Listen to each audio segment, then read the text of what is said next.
Hey my friends on YouTube, hope you're doing well today. Alright, it's time for a daily video, so let's get right to it. So I'm going to talk about some things about yesterday's trading session, some things about today's trading session, and overall, this is just a video that is going to be relating to certain things I'm going to be implementing into my trading routine.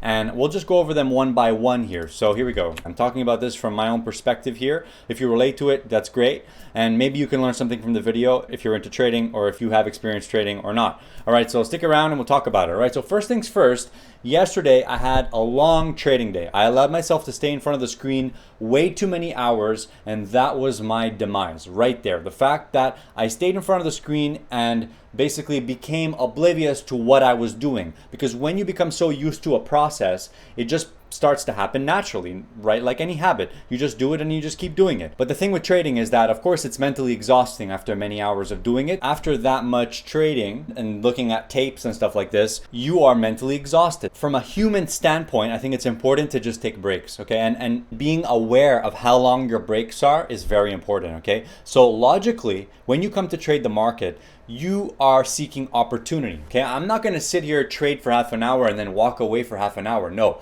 I need to sit here and read the tape. Even if the market's kind of consolidating sometimes, you need to watch how it's consolidating. You need to be watching the tape even if you're not per se trading it, okay?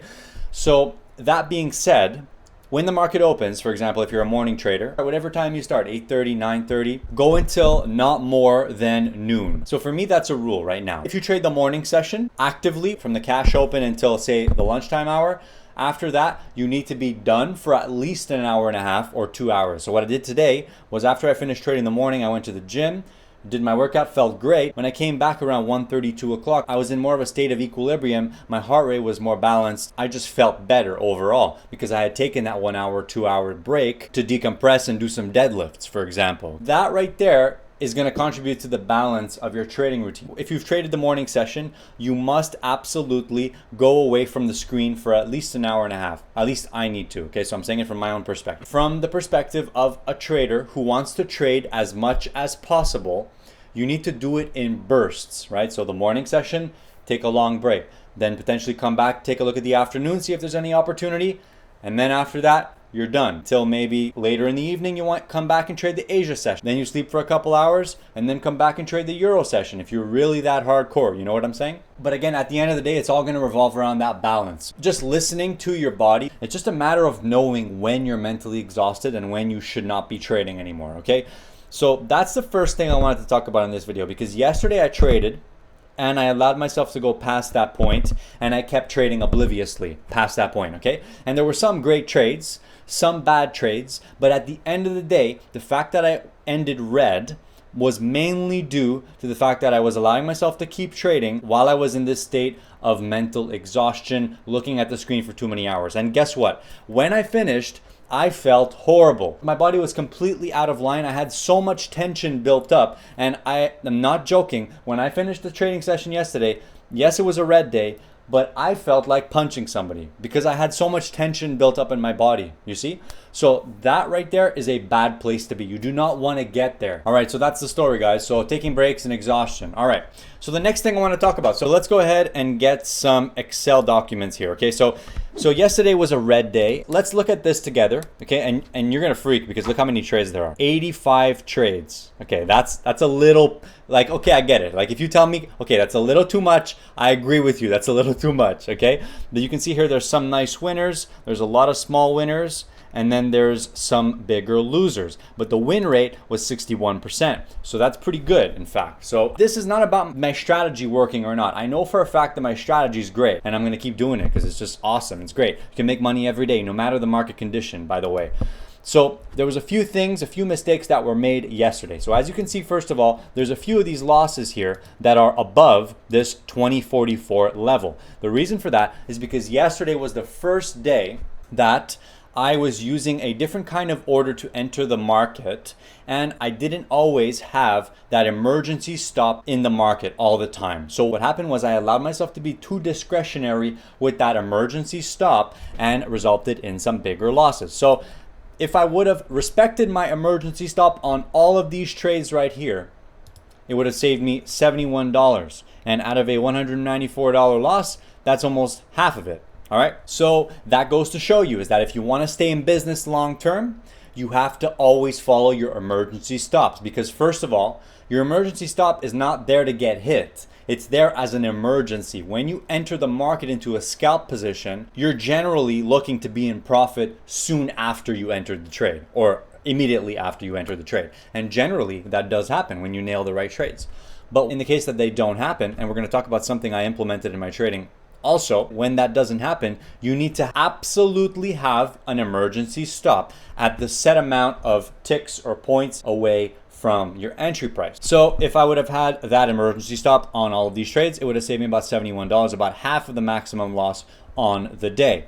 So that right there is key number one and crucial. So you need to always have an emergency stop. If you don't have an emergency stop, guess what? You're opening yourself up to be too discretionary, which means that you're going to get into the situation where you're down 10, 15 points on a trade and you're going to be like, I'll give it a chance to come back. Don't worry about it. I'll give it a chance. I'll just give it a chance. Don't worry about it. So once you've reached that point, in my opinion, you've lost control of the trade completely. You are now at the discretion of the market. And trust me, you do not want to be in that place. And in my opinion, that's not the place to be. If you're a professional is not at the discretion of their environment. The professional chooses the environment they want to participate in. All right, so my next point here is something that I've implemented into my trading, and it's the basic idea of being risk averse when you're offside on a trade. And how do you do that? It's very simple. If I'm trading the NASDAQ, I entered a short position, now the market goes up and I'm 5-6 points offside, okay? At that point, you know what I'm going to do to be risk averse? I'm going to put in a limit buy at my break-even price, because if the market gives me a chance to get out, I will take that chance to get out. Do you know what I mean? So that's an example of being risk averse when you're offside on a trade. Now the opposite also applies to when you're onside on a trade. When you're on the right side in the trade, you can give some more breathing room to the tape to tell you more about the price. So when you're onside by 5-6 points, now you have opportunity, you have different choices. You basically can allow yourself to wait a little longer and watch the tape and get more confirmation to see if that direction is still valid or not. So risk taking, or slightly more lenient when you're in profit, and risk averse when you're offside, which means get out of your position at break even if you can. You know what I'm saying? Cool. So again, we covered the emergency stops. Always follow them. If you don't follow them, you're probably going to go out of business. And number two, we talked about being risk averse when you're offside of a trade. And again, this doesn't apply to every single trading strategy, but it applies to my strategy. If I'm offside by 5-6 points, I don't want to be really in that trade. I don't want to sit there hoping it comes back to my break even and gives me profit. There's two things that could happen. It's either it hits my emergency stop, or it comes back down and takes me out for break even. At that point, I can reestablish and potentially enter again. And again, it helps to have a low commission broker, because in and out, of course, going to add up in commissions. All right, so we've covered a few things in this video. Let's see if we can take a look at some of today's action in the markets. And okay, so this was a great example. I'm long right here at the 852 3/4. What did I do to save myself some money? Once I realized I was offside on the trade, well, I do have an emergency stop in the market, but I put in a sell to get out of the position at break even if the market gives me the chance. And guess what happens? It gets me out for break even. So I lost no money. Great, because I was responsible. Now, if I was not responsible and I let the trade stay there, what would have happened was it eventually came back down here and then took out my emergency stop. It's just the simple concept of you don't know what's going to happen next. Therefore, if you're offside of a trade, you want to be a good money manager, put in order to get out break even. When you're on side of the trade, then you can be more patient. So this was a nice little trade here. So NASDAQ pushing above these 890s, close to the 900 level. And I wasn't really liking how the bulls were performing up here. I thought they were kind of weak, actually. So we had a little bit of a squeeze, and we're sort of seeing this sort of pattern. It's kind of grinding up, and the volume is in fact declining. So once I saw some sellers jumping on board here, and look at this tape, you're going to see a few of them start to enter. I just got in and I said, I kind of like this. Put in my emergency stop soon after, and then I just continued to watch. So you can see how, look at the size that's picked up on the bid here, 128 contracts traded on that bid, and then we start to trade lower. So market's trading lower and I'm in profit. So I'm on side of the trade. What do? I have multiple options. I can put in my break-even stop, which is probably a smart choice. I can trail the stop quickly if I wanted to. But again, that's risky because I would prefer to see what the tape is telling me before getting out of the trade. So you're going to see me here I'm not in a rush to trail down that stop because I'm watching clearly how the price is reacting around this moving average. And again, remember, I can always get out of the trade at market in a second if I wanted to, but I am waiting around here because these buyers are not proving anything yet. So we're starting to trade lower and lower and lower. And there you see me starting to put in a limit buy to potentially take some profit because this is a zone that I'm interested in getting out of the trade. So what happens is the market comes back up and ticks me out break even. So that was the kind of trade that I'm grateful I took the break even because then we just consolidated sideways. The market kind of did nothing notable for a while. We broke higher and then I grabbed this short right here. Let's go over this trade, in fact. So we see seller momentum right there. I get short, then the buyers answer right away. So that wasn't a great trade, and I find generally I think I rushed that one a little bit too much. And this is the kind of behavior I'm trying to stay away from. So what you're gonna see after this is the real good one. So ideally, if you wanna play a fading move, you wanna wait for a break and then the thing to fail. You don't wanna start fading it before a break happens because the NASDAQ market, what happens generally is that it tends to have these breaks. It tends to break out actually. But when it breaks out, usually it gets no follow through. Depends though, not speaking all the time. But look at this breakout. So we had a clear break above the high point here. And this is price discovery here because we don't have any contracts really trading up here so far in the session. So you can see how we're reacting around close to that 900 mark. And then the sellers start to jump on board there. You see around that 895 to the almost that 900 mark. So I saw this and I said, all right, I'm in, let's do this. We're fading this move. I kind of like how the sellers are behaving here. And we're gonna see if these buyers start jumping back in around these 885s or not. They sort of didn't, and we traded much lower. So that was a big winning trade right here. And then I managed to cut it on this rally right here. So I didn't quite take all the profit. But in fact, if I would have just kept the break-even stop, the entire trade would have resulted in about 50 handle. Clearly, that was pretty much nailed the high of the day on that trade. And we had this nice rotation back into the range around the 850s. So, bit of a tough one, you know, because you want to lock in profit as soon as you can. But at the same time, you want to also potentially catch a runner. So, probably the best thing to do would have been to lock in profit after this extended move. Once I saw that we kind of started stalling around the 870 and chopping, probably that would have been the way to take it off, just take off that trade. Well, there's only a couple options you have at that point. It's either you're going to lock in the profit or you put yourself at risk of having no profit, which has happened to me quite frequently, by the way, where you're up 20, 30 handles on the trade and then it comes right back to your break-even point. So your choices are basically hold it break even and hope that you don't get tested out. And in this case, it would have worked, but usually it doesn't. Or lock in the profit off of the extended move. So bit of a tough decision. Probably the lock in profit decision would have been the best one. Now, if you're trading more lots, for example, I'm just trading one lot, the better choice would have been to scale out some on the extended move and then keep a break even stop and potentially try and catch a runner.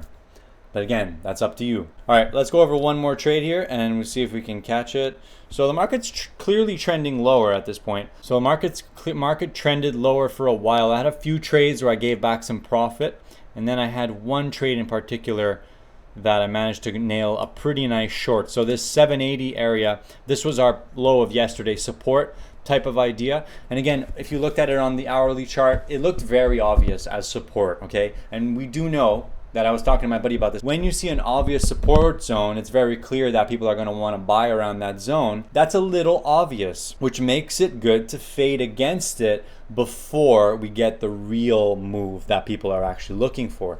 So what happens in this case is that we trade all the way down to the 780 area, pretty aggressive selling, and then we sort of consolidate here and we're kind of moving higher on some buying. So we had some short covering that had pushed this price above the 800s again, and we're sort of in this little pattern where we're making higher highs, not a lot of follow through.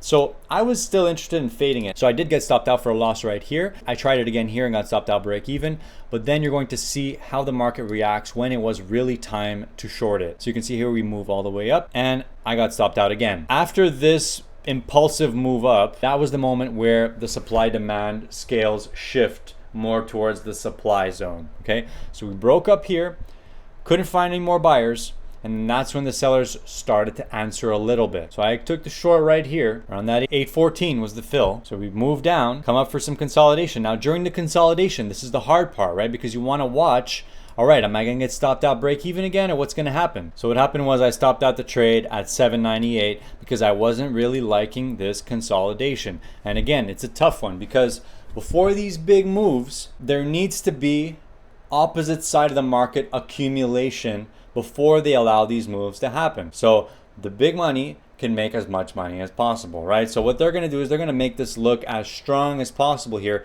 give it a nice tail. And again, I don't primarily look at the chart, but I'm just giving you examples here. So they're going to make it look nice and strong. They're going to make it look like they're absorbing the bids and trying to push it a little bit and make it nice and strong, look like it's holding the support. Everybody sees this support right here, and it is absolutely obvious. So I get back short there. Okay, so here's another example of me being risk averse in the trade. So I took the short down here, and then we had another little short covering rally. Not much follow through.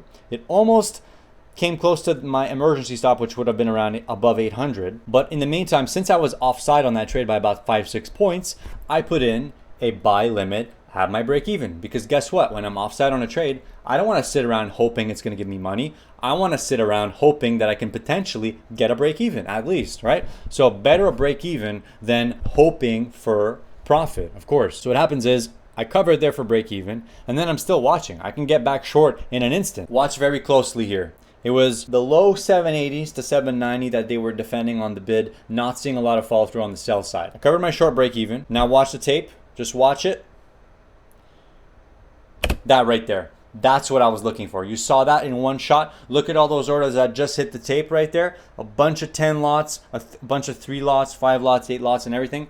That is an example of when they sweep the bid. From that moment on, I pressed the button right away. Good reaction time, right? And I got filled at 88, good fill. And then sooner or later we collapsed. Collapsing under 80, I'm getting ready to put in that buy limit. It's trying to get back up above 81, and nope. Guess what, bulls? You were wrong. And I got my buy limit at 70, and it's gonna get filled. So look at all those stops just getting ripped apart completely. And I get out of the trade, and that was it. We did trade a little lower from there, all the way down to, I think, 60. But that's pretty much what I was looking for. So nice little scalp, and pretty cool actually how I managed to nail the top of this move. And if you think about it, that would have been a solid 40 handle profit. But again, I wasn't really interested in holding it through the consolidation. Again, that's the hardest part as a scalper, is holding through consolidation. All right, guys, we've done enough in this video. I hope you learned something, and I will wish you guys a great day and see you in the next video. Take care. Bye.